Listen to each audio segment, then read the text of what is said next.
चला, नमस्कार विद्यार्थी मित्रांनो. पहा, काल आपला अर्थसंकल्प या ठिकाणी सादर करण्यात आलेला आहे आणि देवेंद्र फडणवीस यांनी सादर केलेला हा पहिलाच अर्थसंकल्प आहे. ओके, आणि अजितदादा नसलेला अर्थसंकल्प आहे बाळांनो. तर या अर्थसंकल्पामध्ये काय काय घोषणा झाल्यात, कोणत्या कोणत्या गोष्टी महाग झाल्यात, कोणत्या गोष्टी स्वस्त झाल्यात, शेतकऱ्यांना कर्जमाफी किती लाखापर्यंत देण्यात आलेली आहे आणि महत्त्वाची गोष्ट आहे लाडली बहिणीसंदर्भात कोणकोणत्या तरतुदी केलेल्या आहेत, आपल्याला या सर्व गोष्टी जाणून घ्यायच्या आहेत. ओके, तर बघा, चला आपण जर पाहिलं तर महत्त्वाची गोष्ट म्हणून बघा, शेतकऱ्यांना 2 लाखापर्यंत कितीपर्यंत, तर बघा लक्ष द्यायचं आहे, 2 लाख रुपयापर्यंत काय केलेलं आहे, तर या ठिकाणी कर्ज माफी देण्यात आलेली आहे. कळालं का? आणि असं म्हणत होतं की आपण जर पाहिलं तर लाडली बहीण ज्या आहेत तर लाडल्या बहिणींना महत्त्वाची गोष्ट आहे 2100 रुपये हप्ता देण्याची घोषणा करण्यात येणार होती, पण ॲक्च्युली करण्यात आलेली नाही. त्यांना जो आहे 1,500 रुपये महिना तोच चालू असणार आहे. बरोबर आहे. तर बघा बाळा, आपण जर पाहिलं तर 2 लाखापर्यंत जे शेतकऱ्यांचं कर्ज आहे ते या ठिकाणी माफ करण्याची घोषणा फडणवीस साहेबांनी केलेली आहे. ओके, दुसरी गोष्ट जर पाहिली तर सगळ्यात महत्त्वाची गोष्ट म्हणून बघा काय म्हणता येईल तर बघा, शेतकऱ्यांना कर्जमाफीसाठी समिती गठीत करण्यात आलेली आहे किंवा 2 लाखापर्यंतचं कर्ज, पण ते कधीपर्यंत 2025च्या अगोदरचं पाहिजे, 24च्या अगोदरचं. कळालं का?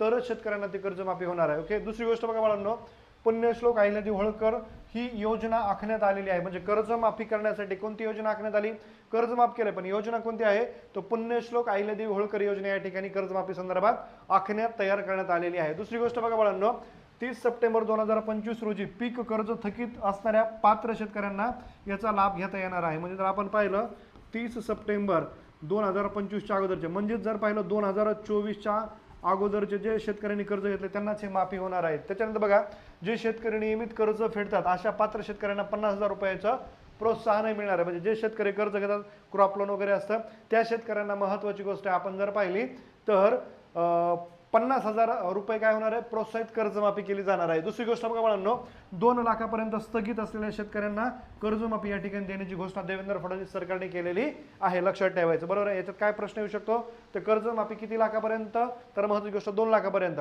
कर्जमाफीसाठी योजना कोणती आखली, तर अहिल्यादेवी होळकर. ओके, त्याच्यानंतर कर्जमाफी कोणत्या वर्षापासून देणार आहे, तर 30 सप्टेंबर 2025च्या अगोदरचे. म्हणजे आपण जर पाहिलं तर मोर देन 2024 पासून कर्जमाफी ज्या शेतकऱ्यांनी घेतलेले त्यांना माफी होणार आहे. ओके, दुसरी गोष्ट बघा, अर्थसंकल्पातून काय स्वस्त झालं आणि काय महाग झालं. मग इथं जर पाहिलं पडलं तर सगळ्यात महत्त्वाची गोष्ट आहे बघा, स्वस्त काय झालंय, तर मधुमेहावरील उपचार, म्हणजे ज्याला डायबिटीज आहे, आपण काय म्हणतो त्याला शुगर आहे, त्याचा इलाज थोडा माफ झालेला आहे. त्याच्यानंतर बघा, कर्करोगावरील औषध, ज्याला कॅन्सर आहे त्याच्यावरले औषधं स्वस्त झाले. त्याच्यानंतर बघा, क्रीडा साहित्य स्वस्त झालेलं आहे, वैद्यकीय उपकरणे स्वस्त झाले आणि सौर पॅनल जे आहे ते स्वस्त झालेलं आहे. लक्षात ठेवा. त्याच्यानंतर बघा, महाग काय झालंय, दारू, अत्यावश्यक गोष्ट आहे का नाही, दारू महाग झालेले बाबऱ्या. बघा आता लक्ष द्या. त्याच्यानंतर सिगारेट, तो हाणतो ना झुरके, ते बी महाग झाले.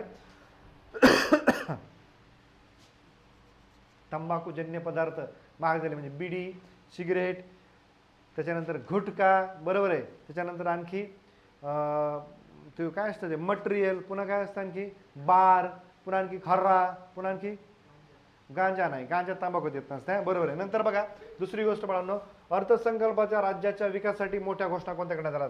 मग आता याच्यात एक सगळ्यात महत्त्वाची गोष्ट आहे, घोषणा कोणत्या होतात, त्याची पूर्तता होईल न होईल ते वेगळं असतं, पण घोषणा काय दिल्यात बघा.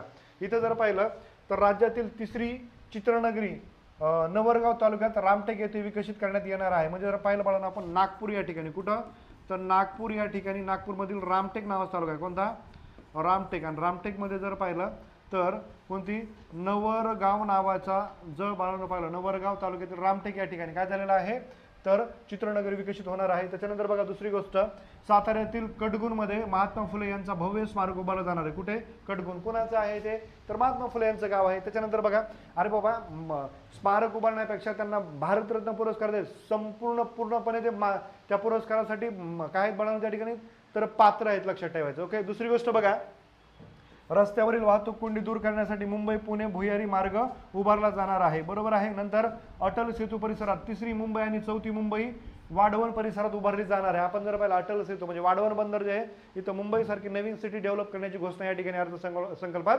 करण्यात आली. त्याच्यानंतर जर पाहिलं बघा, गोपीनाथ मुंडे अपघात विमा योजनेत शेतकऱ्यांना शेतमजुरांचा समावेश केला जाणार आहे. म्हणजे जर अपघात त्या ठिकाणी झाला असेल तर शेतमजूर जरी असेल तरी त्याला त्या ठिकाणी त्याचा लाभ घेता येऊ शकतो. ओके, नंतर बघा, वसोटा किल्ल्यावर पर्यटनासाठी रोप आणि प्रकल्पाची उभारणी केली जाणार आहे असं देवेंद्र फडणवीस साहेबांनी सांगितलेलं आहे. नंतर सायबर सुरक्षा धोरण राबवलं जाणार आहे. सायबर जसं आपलं होतं ब्लॅकमेलिंग असेल, त्याच्यानंतर बघा आपल्या मोबाईलचं असेल, त्याच्यानंतर आपले बँकेतून पैसेच गायब होणं असेल, याच्यामध्ये महत्त्वाची गोष्ट आहे सुधारणा केली जाणार आहे. त्याच्यानंतर बघा आपण जर पाहिलं तर साताऱ्यामध्ये दरे परिसरात निसर्गोपचार केंद्र उभारलं जाणार आहे साताऱ्यामध्ये. ओके, नंतर पुढे जर पाहिलं तर महत्त्वाची गोष्ट म्हणून बघा काय म्हणता येईल या ठिकाणी अर्थसंकल्पात विमान उड्डाणाबाबत कोणत्या घोषणा झाल्यात. विमान उड्डाणात बरोबर आहे, लय विमान पडायलेत का पाडायलेत हे मिळ नाही, पण काय घोषणा आहेत म्हणून बघा.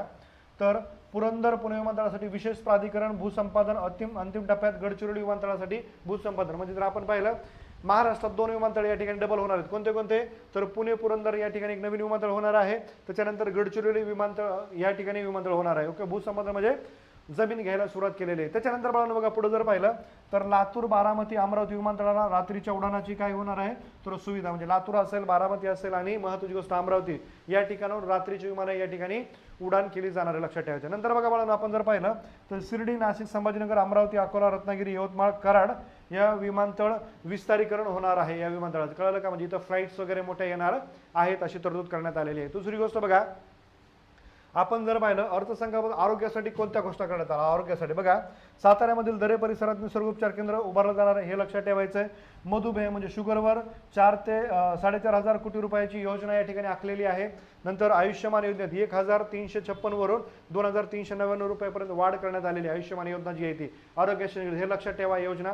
त्याच्यानंतर पुढे जर पाहिलं तर खेळाडू आणि मिशन ॲथलेटिक्ससाठी कोणत्या योजना आखल्यात, म्हणजे जर पाहिलं तर क्रीडा विभागासाठी कोणत्या योजना आखलेल्या आहेत आपल्याला हेही माहीत असणं गरजेचं आहे. बघा इथं जर पाहिलं तर 12 खेळांचे राज्यस्तरीय केंद्र उभारले जाणार आहे. 12 खेळांचे, कळलं का. याच्यामध्ये बघा साताऱ्यामध्ये दरी परिसरात निसर्गोपचार केंद्र उभारण्यात येणार आहे, हे बी लक्षात ठेवायचं आहे. याच योजनेशी निगडीत आहे. नंतर सायबर सुरक्षा धोरण राबवलं जाणार आहे. साताऱ्यातील कडगुण येथे महात्मा फुले यांचा पुतळाही उभारला जाणार आहे, एवढं लक्षात ठेवा. आणि आता आपल्याला सगळ्यात महत्त्वाची गोष्ट म्हणून बघा आपण जर पाहिलं तर मुंबईसाठी काय काय आखलेलं आहे. मुंबईसाठी म्हणजे मुंबईसाठी काय काय तरतुदी करण्यात आल्या. इथं बघा बाळांनो वडाळा ते गेट ऑफ इंडिया अजून एक भुयारी मार्ग मेट्रो सुरू होणार आहे. कुठं तर वडाळा ते मेट्रो, म्हणजे आपण जर गेट ऑफ इंडिया दरम्यान म्हणजे आपण जर पाहिलं तर मरीन ड्राईव्ह असेल, ताज हॉटेल असेल, मंत्रालय असेल, या टप्प्यामध्ये एक भुयारी मार्ग या ठिकाणी उभारला जाणार आहे. त्याच्यानंतर बघा अटल सेतू मुंबई विमानतळाला जोडले जाणार आहे. मुंबई विमानतळ अटल सेतू जो आहे आपला जो समुद्रातून जाणारे सर्वात लांब तो या ठिकाणी कुठं तर मुंबई विमानतळाला सहारा विमानतळ छत्रपती शिवाजी महाराज विमानतळाला जोडला जाणार आहे. नंतर बघा आपण जर पाहिलं दक्षिण मुंबईला 2028 पर्यंत समृद्धी महामार्गासोबत जोडलं जाणार आहे, एवढं लक्षात ठेवा. पुन्हा राज्यात 1200 किलोमीटरच्या मेट्रो मार्गाची या ठिकाणी घोषणा करण्यात आलेली आहे. त्याच्यानंतर बाळांनो आपण पुढे जर पाहिलं 2029 पर्यंत 165 किमी पर्यंत मेट्रो मार्गीकरण तयार केलं जाणार आहे. म्हणजे जर पाहिलं 2029 पर्यंत 165 किलोमीटरची मेट्रो त्या ठिकाणी तयार केली जाणार, एवढं लक्षात ठेवा. त्याच्यानंतर बघा 6000 किमीचे द्रुतगती महामार्ग विकसित केले जाणार आहेत. कुठं तर मुंबईमध्ये, एवढं लक्षात ठेवायचं. ओके, जागा आहे का पण तिथं हे बी माहीत पाहिजे आपल्याला. नंतर बघा वर्सोवा भाईंदर किनारी मार्ग डिसेंबर 2028 पर्यंत पूर्ण केला जाणार आहे. ओके, हे लक्षात ठेवा. नंतर पनवेल कर्जत मार्ग अंतिम टप्प्यात लवकरच वाहतूक खुली केली जाणार आहे पनवेल ते कर्जत दरम्यान. ओके, हे मुंबईमध्ये सर्व तरतुदी करण्यात आलेल्या आहेत, लक्षात ठेवायचं. बरोबर आहे का, म्हणजे तुम्हाला विचारलं जाईल कोणत्या कोणत्या योजना आखल्यात, काय स्वस्त झाले, काय महाग झाले. त्याच्यानंतर महत्त्वाची गोष्ट क्रीडा विभागाशी काय काय तरतुदी करण्यात आल्या. त्याच्यानंतर आपण जर पाहिलं शेतकऱ्याशी काय काय तरतुदी करण्यात आलेल्या आहेत. नंतर आपल्याला विचारलं जाईल किंवा कर्जमाफी कोणत्या योजनेअंतर्गत केली जाणार आहे, या सर्व गोष्टी तुम्हाला माहिती असणं गरजेचं आहे. चालेल, जय हिंद. ओके, ठीक आहे.